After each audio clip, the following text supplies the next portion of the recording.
Bonjour, je m'appelle Guillaume et comme vous, j'ai appris à l'école que notre démocratie était un modèle de liberté et que le vote était donc la chose la plus importante pour un citoyen, car des gens se sont battus pour m'offrir cette chance. Je ne me suis jamais autant trompé. Mettons les choses à plat. Le régime politique actuel permet aux citoyens de se choisir des représentants, soutenus par des personnes riches et influentes, qui vont tout décider à leur place pendant 5 ans sans jamais les consulter. Et une fois nos représentants élus, quel pouvoir avons-nous s'ils ne nous satisfont pas ou s'ils nous trahissent? Aucun. Ah si, pardon, il y a le droit de manifestation, le droit de ne pas être content et de le crier dans la rue. Sérieusement. C'est le même schéma que dans votre entreprise, mais sauf que votre patron vous fait pas croire que c'est vous qui avez le pouvoir. Et la seule sanction possible, c'est de ne plus voter pour ce parti, mais pour l'autre. Vous n'avez pas la sensation de tourner en rond? Qu'est-ce que vous espérez de la personne que vous élisez? Vous croyez qu'elle va mettre ses intérêts personnels de côté pour vous servir? Qu'elle ne va pas profiter des privilèges de sa fonction? Vous pensez qu'une personne élue n'a pas de compte à rendre à ceux qui ont financé sa campagne? Industriels, banquiers, amis dans le pouvoir? Vous le croyez libre de toute influence? Les élus sont comme nous. Ils favorisent leurs amis, profitent de leurs avantages et sont, pour la plupart, carriéristes. C'est pour cela qu'un homme politique pratique la langue de bois, voire le mensonge. Il cherche à séduire pour monter dans la hiérarchie. Le problème ne vient donc pas des hommes et des femmes politiques, mais des mécanismes qui les mettent au pouvoir. Vous les remplaceriez tous, vous auriez les mêmes problèmes. Et le mécanisme qui mène à ces aberrations, et que tout le monde défend bec et ongle, c'est l'élection. L'élection ne permet pas d'élire le plus vertueux, le plus compétent, le plus dévoué. Elle donne mécaniquement le pouvoir à des professionnels sponsorisés par des puissances financières, aux plus séducteurs et aux plus carriéristes. C'est ce qu'on appelle une démocratie représentative.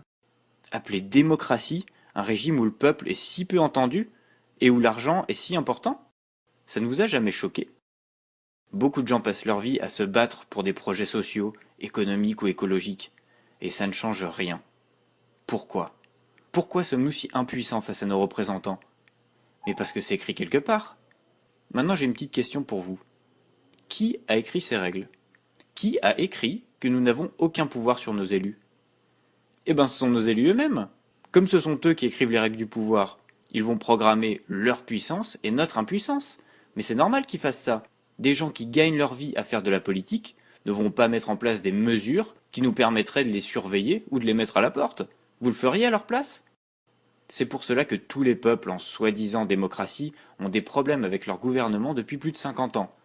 C'est parce que les règles qui sont censées protéger les citoyens, en limitant le pouvoir des élus, sont écrites par les élus eux-mêmes. Et nous appelons ça une démocratie. C'est une blague. Les élus devraient craindre les peuples. Vous croyez que c'est le cas? Pour sortir de cette impasse, il existe un régime. La démocratie. La vraie. Celle qui a été oubliée. Voici son fonctionnement simplifié. En démocratie, il n'y a pas de professionnels de la politique, car ça évite la corruption et ça fait des économies. L'activité politique est menée par l'ensemble de la population. Des problèmes à différentes échelles sont soulevés et résolus par des citoyens tirés au sort. Le tirage au sort est une procédure qui permet à n'importe qui de participer à la vie politique de sa communauté. Les représentants y sont désignés aléatoirement parmi l'ensemble des citoyens aptes à prendre des décisions. Ce mode de sélection répartit mécaniquement le pouvoir de manière équitable entre les hommes et les femmes, les riches, les pauvres, les patrons, les employés, ce qui met tous les citoyens sur un pied d'égalité. Pour trouver une solution à un problème, une assemblée de citoyens tirés au sort écoute les différentes propositions des spécialistes en la matière, délibère et prend une décision. Pour valider cette décision, on tire au sort un président dont la seule fonction est de promulguer la loi en la ratifiant. Une fois le débat clos, de nouveaux responsables sont tirés au sort pour le débat suivant. Ainsi, le citoyen tiré au sort a peu de pouvoir, car ses décisions seront toujours celles du peuple. Le tirage au sort peut bien nommer des nazis, des royalistes, des ultralibéraux. Ces personnes ne pourront faire que ce que l'Assemblée aura décidé. Dans une démocratie, les représentants, ce sont nos serviteurs, ce ne sont pas nos maîtres. L'exercice de leurs fonctions ne dure pas longtemps, pour que ça n'ait pas le temps de les corrompre, et les mandats sont courts et non cumulables, pour éviter les conflits d'intérêts.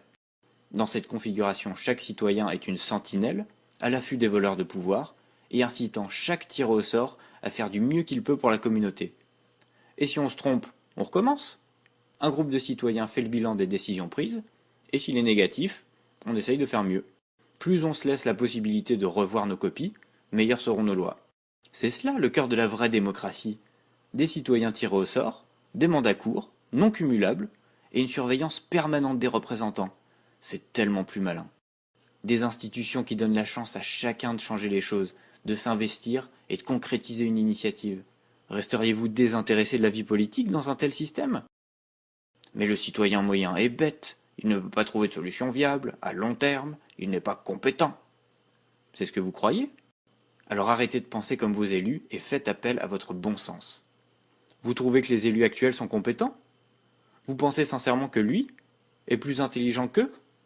Sur tous les sujets? Agriculture, économie, énergie, éducation, écologie, industrie?